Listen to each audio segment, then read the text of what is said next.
Welcome back with us here at Live 5 News on this Tuesday evening. Starting off the work week, pretty calm. Yesterday calm, today the same. Even tomorrow, not bad as we move throughout our Wednesday afternoon. Then as we head into Thursday, especially Thursday night, everything will start to change. And this is why. Now Tropical Storm Helene, we kind of waited on the system to really gain a name over the past 48 hours or so. It's been sitting in the Caribbean for the past few days, slowly getting itself together. And finally, it's going to intensify as we head into the overnight hours throughout the day tomorrow. Check it out here. Our advisory from 5 o'clock from the National Hurricane Center. We'll see if they give us an intermediate advisory at 8 o'clock. Either way, maximum sustained wind speed now up to 50 miles per hour. So it's slowly gaining strength, but it will really intensify over the next 24 to 48 hours here.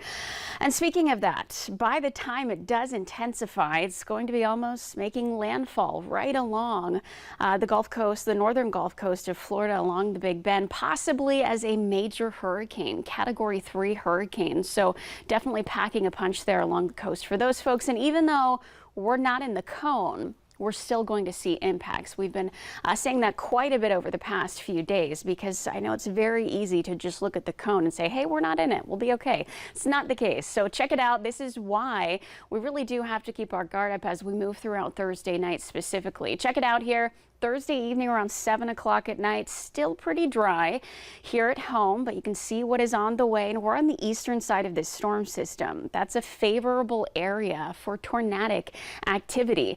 And it's going to occur overnight, and we really can't see much either. So definitely want to stay weather aware into Thursday night, early Friday morning. This is 2 a.m. This is the time frame when we could see a few tornadoes through the area, even through 4 and 5 a.m. Good news is we will dry out for the afternoon. You can see by 1 o'clock, lunchtime on Friday, dry across the low country. So thankfully, system really gets picked up in the atmosphere and it's just swept out of here. But once again, the main threats with this system, rain, wind, also the possibility of some coastal flooding, but that tornadic activity that will occur overnight, we're really watching that. And once again, best time frame late at night as we head into Friday evening. Thankfully, we really don't have any tropical storm watches or warnings in effect. We'll see if they come out with the next update from the National Hurricane Center, but you can see all of those advisories down to our south as of right now.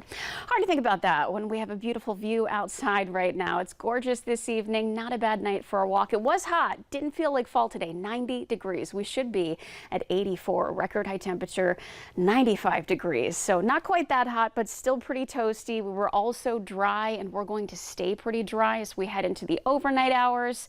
Temperatures right now are kind of struggling to cool off, and that is going to be the name of the game for tonight. Overnight lows around 70 degrees. So definitely a warm, somewhat muggy night. Also a warmer day ahead. For our Wednesday, slight chance of an afternoon shower tomorrow, but your best bet at seeing some decent rainfall. That's late Thursday through early Friday. Once again, if you have Friday night plans, I wouldn't cancel them by any means. Things will clear out by Friday afternoon. The weekend also looking pretty decent. Rainfall moving out of here. Almost that summer-like pop-up storm activity this weekend with highs back in the 80s. A science teacher in the Georgetown County School District is asking